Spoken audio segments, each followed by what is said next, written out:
Hello guys, welcome to back to skate teacher 3D my channel. मेरे इस channel को subscribe कीजिए ताकि आप देख सके। आज हम स्केट टीचर को फैशन कर लिए। देख रहे हो गाइस, खीर खा रहे कैसे।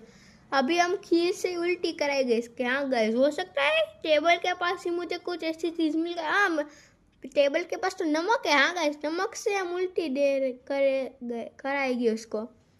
ओ गाइस ठीक है, तो चलो चलते हैं। अरे पहले इस सामने तो एक स्टार है, इस स्टार को ले लेते हैं। चलो अगर आप इसके टीचर 3D खेलते हो तो मेरे चैनल को एक लाइक तो कर दो।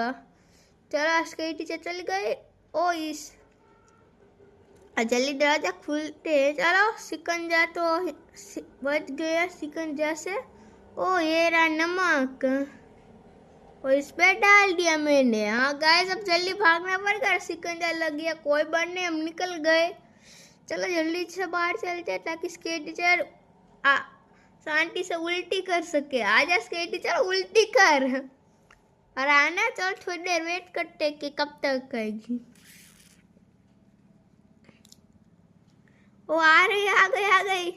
ओ मिलाओ मिलाओ मिलाओ मिलाओ मिलाओ, क्या कर रही हो? मिलाओ ना, खा जाओ खा जाओ खा जाओ। ओह गाइस, देख रहे हो कैसे उल्टी कर रही है। ओ गाइस, एंड बाय बाय।